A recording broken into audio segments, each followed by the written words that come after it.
कहानी शुरू होती है और हम देखते हैं भोसड़ा सा को, जो कि शहर का सबसे बड़ा फेकूचंद होता है। मतलब वो झूठ बोलने में सबका बाप होता है। वो बताता है कि मैंने बहुत बड़ी बड़ी रॉबरीज को रोका है क्योंकि मैं FBI का एक खुफिया एजेंट हूँ और किसी भी चोर लुटेरे की गांड में इतना दम नहीं कि वो मेरी झांट का एक बाल भी उखाड़ सके। फिर वो बताता है कि आज रात को मैं बिल्कुल भी फ्री नहीं हूँ क्योंकि आज मेरी एक लड़की के साथ डेट है, जिसके बाद मैं उसे अपने प्राइवेट प्लेन में बैठाकर स्पेन ले जाऊंगा और फिर उसके साथ घचाघच करके उसे वापस US छोड़ दूंगा। फिर वो अपनी कुछ टॉप सीक्रेट बातें बताने लगता है, लेकिन तभी हम देखते हैं कि वो बावली गांड ये सभी बातें कुत्तों को बता रहा था। मतलब वो कोई खुफिया एजेंट नहीं बल्कि कुत्तों की शॉप पर काम करने वाला एक चूतिया होता है। तभी वहां पर उसका बॉस आ जाता है और उसकी गांड पर लात मारकर उसे बाहर फेंकता है। कहता है कि भोसड़ी के यहाँ पर वापस मत आ जाइयो, नहीं तो तेरी गांड में झाड़ू डालकर तुझे मोर बना दूंगा।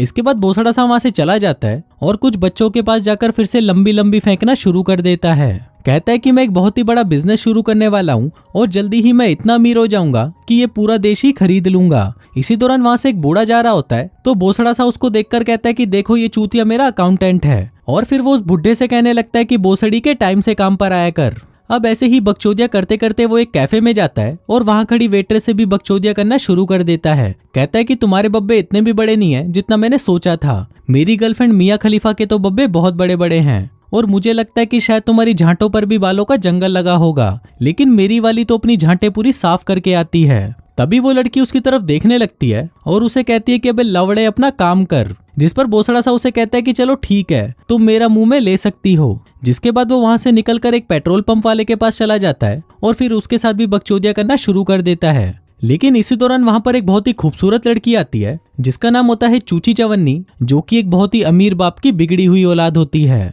अब जैसे ही भोसड़ा सा की नजर चूची चवन्नी पर पड़ती है तो उसका हथियार खड़ा हो जाता है और फिर वो उसके सामने स्टाइल मारने लगता है। उधर चूची चवन्नी भी उसे पूरी लाइन दे रही होती है, लेकिन तभी वहां पर भोसड़ा सा का बाप आ जाता है और उसे कहता है कि भोसड़ी के तू यहाँ क्या कर रहा है? मुझे अभी अभी फोन आया है कि तुझे तेरी जॉब से लात मारकर निकाल दिया गया है। भोसड़ा सा कहता है कि नहीं, आपको किसने कहा? बाप कहता है कि अभी अभी मुझे तेरे बॉस का फोन आया था और वो मुझे बोला कि उसने तुझे काम से निकाल दिया है। अभी सुनकर भोसड़ा सा हंसने लगता है और कहता है कि अरे ऐसा कुछ नहीं है, वो तो बस आपसे मजाक कर रहा था और उसने मुझे नहीं निकाला बल्कि मैंने खुद ही जॉब छोड़ दी। अभी सुनकर उसका बाप उसे घसीटता हुआ घर ले जाता है और कहता है कि भोसड़ी के तू घर तो चल, फिर देख मैं तेरी कैसे गांड मारता हूँ। फिर रात को जब सभी खाना खा रहे होते हैं तो भोसड़ा सा का बाप उसे कहता है कि अगर तुम्हें यहाँ पर रहना है तो तुम्हें अब हर महीने रेंट देना होगा। अभी सुनकर भोसड़ा सा हैरान हो जाता है और सोचने लगता है कि भैंचोद ये कैसा बाप है जो अपने बेटे से ही घर में रहने का किराया मांग रहा है। फिर सुबह होते ही भोसड़ा सा का बाप उसे जल्दी उठा देता है और उसे एक जगह पर इंटरव्यू दिलवाने के लिए अपने साथ ले जाता है।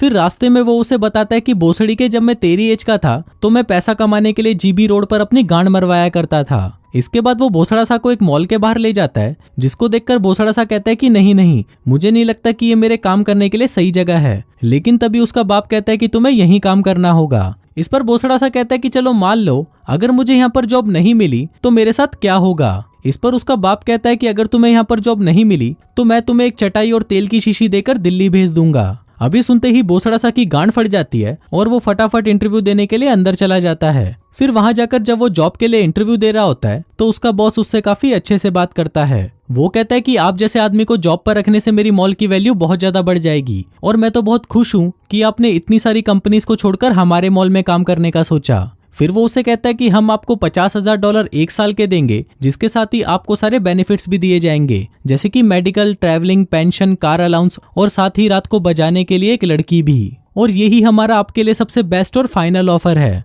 अभी सुनकर भोसड़ा सा भी जोश में आ जाता है और वो कहता है कि सर वो सब तो ठीक है, लेकिन मैं इतने कम में काम नहीं कर पाऊंगा। मुझे $1,00,000 एक साल के चाहिए और सारे बेनिफिट्स के साथ साथ मुझे रात को बजाने के लिए 2 लड़कियां चाहिए। अभी सुनकर उसका बॉस थोड़ी देर कुछ सोचने लगता है और फिर वो उसे $1,00,000 पर ईयर देने के लिए मान जाता है और साथ ही कहता है कि रात को तुम 2 क्या 3 लड़कियां ले लो। फिर इसी खुशी में वो उसे कहता है कि चलो मैं तुम्हें 5 स्टार होटल में लंच करवाता हूँ। लेकिन तभी उसका फोन बजता है जो कि उसकी एजेंट का फोन था। वो उससे पूछता है कि क्या तुमने उसको जॉब पर रख लिया, जिस पर बॉस कहता है कि हाँ, हमने $1 लाख पर ईयर पर डील डन कर दी और साथ ही मैं इसे रात को बजाने के लिए 2 लड़कियां भी दे रहा हूँ। लेकिन तभी उसका एजेंट कहता है कि आपने ये डील किससे डन की, क्योंकि मिस्टर लवड़ासुर तो अभी भी अपने घर पर ही हैं, क्योंकि उनकी फ्लाइट मिस हो गई थी तो वो आज वहां पर नहीं आ पाए। अभी सुनकर उसका बॉस घबरा जाता है और कहता है कि अगर मिस्टर लवड़ासुर अभी भी घर पर ही हैं, तो मेरे सामने ये कौन भोसड़ी वाला बैठा है। इसके बाद जब वो उसका रिज्यूमे चेक करता है तो उसे पता चलता है कि ये तो मिस्टर लवड़ासुर नहीं बल्कि भोसड़ा सा है, जो कि यहाँ पर रात को मॉल में झाड़ू लगाने का काम करने आया है। अब ये देखकर वो भोसड़ा सा से कहता है कि शायद मुझसे कुछ मिस्टेक हो गई है, मुझे लगा कि तुम मिस्टर लवड़ासुर हो जो कि यहाँ पर मैनेजर की पोस्ट के लिए आया है, लेकिन तुम तो भोसड़ा सा हो जो कि यहाँ पर झाड़ू लगाने की जॉब करने आया है। अब ये सुनकर भोसड़ा सा हंसने लगता है और कहता है कि मैं हूं ही इतना टैलेंटेड कि लोग मुझे इतने ज्यादा पैसे दे देते हैं। लेकिन इस पर उसका बॉस कहता है कि हम तो तुम्हें सिर्फ $4 पर घंटे के हिसाब से ही दे सकते हैं, अगर तुम्हें करना है तो करो, नहीं तो अपनी गांड उठाकर चलते बनो। भोसड़ा सा पूछता है कि अच्छा फिर उन लड़कियों का क्या, जिस पर बॉस कहता है कि कोई लड़कियां नहीं है, और अगर तुम्हारे लोड़े में ज्यादा ही खुजली मच रही हो तो 5 मिनट का ब्रेक लेकर मुट्ठ मार लेना और फिर से काम पर लग जाना। अब भोसड़ा सा के पास और कोई ऑप्शन नहीं था, इसलिए वो उसका ये ऑफर मान जाता है और इस जॉब के लिए हाँ कर देता है। वहीं दूसरी तरफ हम चूची चवन्नी के बाप को देखते हैं जो कि अपने दोस्तों के साथ बैठकर बिजनेस की बातें कर रहा होता है। तभी वहां पर चूची चवन्नी आ जाती है, जिसको देखकर उसका बाप कहता है कि बेटा इधर तो आओ और मेरे दोस्तों से मिलो।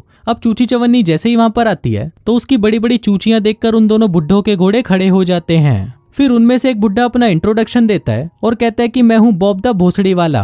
अब चूची चवन्नी उसको देखकर हंसने लगती है और फिर उसके पास जाकर उसको चूसना शुरू कर देती है। फिर वो दूसरे बुड्ढे के पास जाती है, जिसको देखकर उसे लगता है कि शायद वो उसे भी चूसेगी, लेकिन वो उसे सिर्फ हाथ मिलाती है और फिर वो उन दोनों को बाय बोलकर वहां से चली जाती है। वहीं हम उसके बाप को देखते हैं जो ये देखकर शॉक्ड था कि उसकी बेटी ने अभी ये क्या किया। फिर रात को जब चूची चवन्नी सोने जाती है तभी वहां पर उसका बाप आता है और उसे कहता है कि अगर आज के बाद तुमने ये सब फिर से किया तो मैं तुम्हारी जान ले लूंगा। इसके बाद हम देखते हैं 2 चूतिए चोर चंगू मंगू को, जो कि एक कार के पास जाते हैं जिसमें दबाकर गचागच कार्यक्रम चल रहा था। जिसके बाद वो उन दोनों को कार से बाहर निकालते हैं और उनकी कार लेकर वहां से भाग जाते हैं। फिर अगली सुबह हम देखते हैं भोसड़ा सा को, जिसका काम पर आज पहला दिन था। वो एक लंबी लिमोजिन मंगवाता है ताकि लोगों को लगे कि वो एक बिजनेस मीटिंग के लिए जा रहा है। फिर जाते वक्त वो रास्ते में बच्चों से कहता है कि मैं कुछ दिनों के लिए पेरिस जा रहा हूँ, जहाँ पर मेरी प्राइम मिनिस्टर के साथ एक मीटिंग है, जिसके बाद मैं वहां से इंडिया जाऊंगा, जहाँ पर मुझे सलमान भाई के साथ हिरण के शिकार पर जाना है। वहीं मॉल के अंदर हम चूची चवन्नी को देखते हैं जो कि वहां पर रखे महंगे महंगे आइटम्स को देख रही होती है, लेकिन इतना पैसा होने के बाद भी वो उन्हें खरीदती नहीं, बल्कि उन्हें अपने बब्बों में छुपाकर वहां से निकल लेती है। वहीं भोसड़ा सा भी वहां पर पहुंच जाता है और जाते ही वो एक बॉस की तरह वहां पर सबको ऑर्डर देने लगता है। इसी दौरान उसे जमीन पर पड़ा हुआ कुछ सामान दिखाई देता है, जिसको देखकर वो एक एम्प्लॉय से कहता है कि सुन बहन के घोड़े, मैं तुझे पैसे इसलिए नहीं देता कि तू यहाँ पर आकर टाइम पास करे, अब जल्दी से इस सामान को उठा और निकल यहाँ से। उधर चूची चवन्नी ने भी इतना सारा सामान चोरी कर लिया था कि वो सबके सामने ऐसे जा नहीं सकती थी, इसलिए वो सबके चले जाने तक मॉल में ही रुकने का फैसला करती है। फिर कुछ ही घंटों में रात हो जाती है, जिसके बाद वहां पर सफाई डिपार्टमेंट का मैनेजर आता है और भोसड़ा सा से कहता है कि तुम्हारे पास पूरी रात है, इसलिए अच्छे से पूरे मॉल की सफाई करना, नहीं तो मैं तुम्हारी गांड में डंडा डालकर उसे तुम्हारे मुंह से निकालूंगा। अब ये सुनते ही भोसड़ा सा की फटकर 64 हो जाती है और वो कहता है कि ठीक है सर, आप जैसा बोलोगे मैं वैसा ही करूंगा। फिर वो मैनेजर वहां से जाने लगता है और कहता है कि मॉल के किसी भी सामान को छूना मत, सारा कचरा उठाकर डस्टबिन में डालना और सबसे इम्पोर्टेंट चीज लड़कियों की कच्चियों से दूर रहना। भोसड़ा सा कहता है कि सर आप चिंता मत करो, हम दोनों मिलकर सब कुछ अच्छे से साफ कर देंगे। इस पर मैनेजर कहता है कि हम दोनों नहीं, मैं तो अपने घर जा रहा हूँ, जहाँ पर मैं अपनी बीबी के साथ दबाकर गचागच करूंगा। अब ये सुनकर भोसड़ा सा कहता है कि नहीं नहीं, मैं यहाँ पर अकेला नहीं रहने वाला। लेकिन मैनेजर उसकी एक नहीं सुनता और वो उसे वहीं लॉक करके वहां से चला जाता है। कहता है कि अब ये दरवाजा सुबह 7 बजे ही खुलेगा। अब भोसड़ा सा वहां पर खड़े खड़े चिल्लाता रहता है,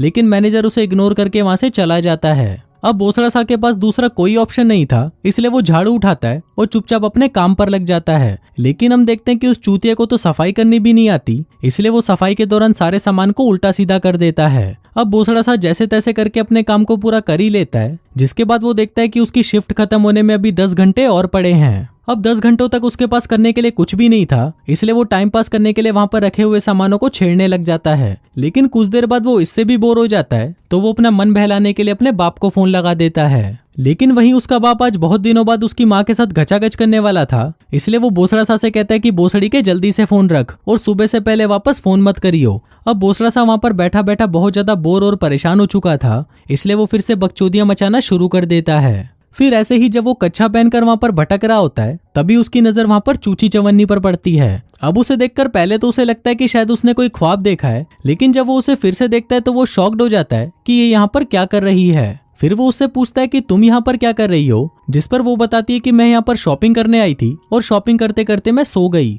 बोसड़ा सा कहता है कि ऐसा हो ही नहीं सकता, कोई भी इंसान शॉपिंग करते हुए कैसे सो सकता है। अब चूची चवन्नी के पास भी और कोई बहाना नहीं बचा था, इसलिए वो उसे सच बता देती है कि मैं यहाँ पर सामान चुराने आई थी और सिक्योरिटी से बचने के लिए मैं यहीं पर ही छुप गई थी। इस पर बोसड़ा सा कहता है कि तुम्हें चोरी करने की क्या जरूरत है, तुम्हारा बाप तो वैसे भी करोड़पति है। चूची चवन्नी बताती है कि मैं चोरी जरूरत के लिए नहीं करती, बल्कि चोरी करना तो मेरी हॉबी है। वहीं दूसरी तरफ हम चूची चवन्नी के बाप को देखते हैं, जो कि एक पुलिस वाले के साथ मिलकर चूची चवन्नी को ढूंढ रहा होता है, क्योंकि वो उसे बिना बताए सुबह से ही लापता थी। उधर बोसड़ा सा और चूची चवन्नी साथ में डिनर करते हैं, जहाँ पर बोसड़ा सा उसे बताता है कि मैं पहले एनिमल शेल्टर में काम करता था, लेकिन वहां से मुझे गांड पर लात मारकर निकाल दिया, जिसके बाद मैं यहाँ पर झाड़ू लगाने की नौकरी करता हूँ। फिर वो उसे बताता है कि हम दोनों बचपन में एक ही स्कूल में पढ़ा करते थे, तुम हमेशा से ही मेरी क्रश थी और हर रात मैं तुम्हारे बारे में सोचकर मुट्ठ मारा करता था। अभी सुनकर चूची चवन्नी खुश हो जाती है और मुस्कुराने लगती है। इसके बाद बोसड़ा सा उसके सामने भी लंबी लंबी फेंकना शुरू कर देता है, लेकिन तभी चूची चवन्नी उसे कहती है कि तुम तो शहर के सबसे बड़े झूठे आदमी हो ना।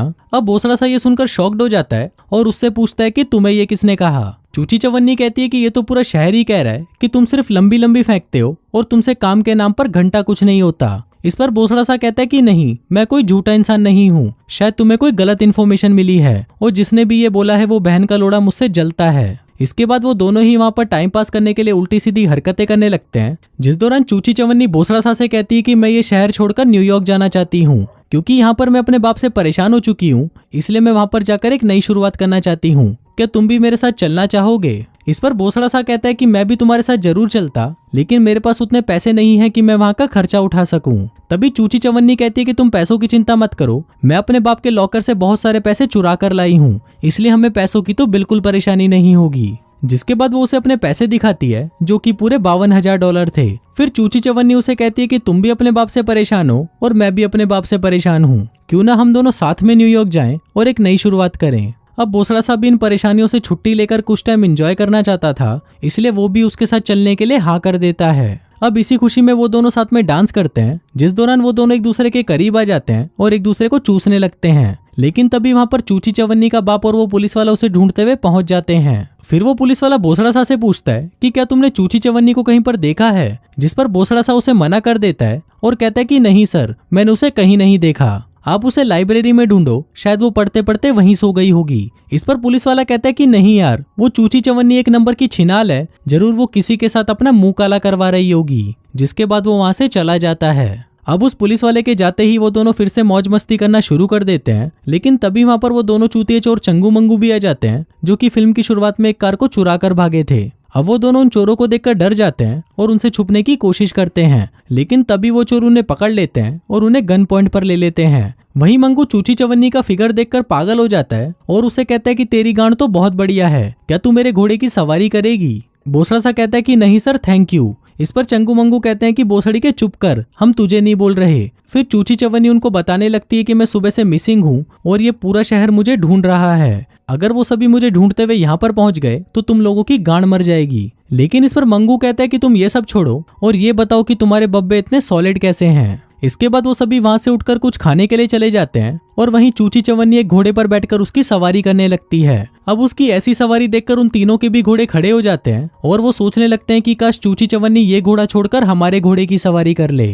तभी चूची चवन्नी मंगू को अपने पास बुलाती है और कहती है कि मुझे भी बहुत सारे पैसों की जरूरत है, क्यों ना हम तीनों मिलकर यहाँ के सारे कीमती सामानों की चोरी करें और फिर हम तीनों यहाँ से कहीं दूर निकल जाएंगे। अब मंगू, जो कि पूरा बावली गांड था, वो ये सुनकर बहुत खुश हो जाता है और सोचने लगता है कि शायद चूची चवन्नी उसके प्यार में पागल हो चुकी है। जिसके बाद वो दोनों मॉल के सारे कीमती सामानों को चुरा लेते हैं और उसे लेकर वहां से जाने लगते हैं। वहीं चूची चवन्नी भी उनके साथ जाने लगती है, जिसको देखकर बोसड़ा सा कहता है कि तुम ये क्या कर रही हो और तुम इन चूतियों के साथ क्यों जा रही हो। लेकिन चूची चवन्नी उसे कोई जवाब नहीं देती और वहां से जाने लगती है। अब बोसड़ा सा उसे रोकने की कोशिश करता है, लेकिन तभी चंगू मंगू उसे उठाकर साइड में ले जाते हैं और कहते हैं कि चूची चवन्नी अब हमारी है और अगर अब तू फिर से बीच में आया तो हम तेरी गांड फाड़ देंगे। जिसके बाद वो सारा चोरी किया हुआ सामान अपनी कार में भर लेते हैं। फिर वो दोनों भी उस कार में बैठने ही वाले होते हैं, लेकिन तभी चूची चवन्नी उस कार को शुरू करती है और वहां से अकेले ही चली जाती है। उधर बोसड़ा सा भी सिक्योरिटी रूम से एक बड़ी सी शॉटगन निकाल लेता है और फिर जैसे ही चंगू मंगू चोरी करने के लिए वापस अंदर आते हैं,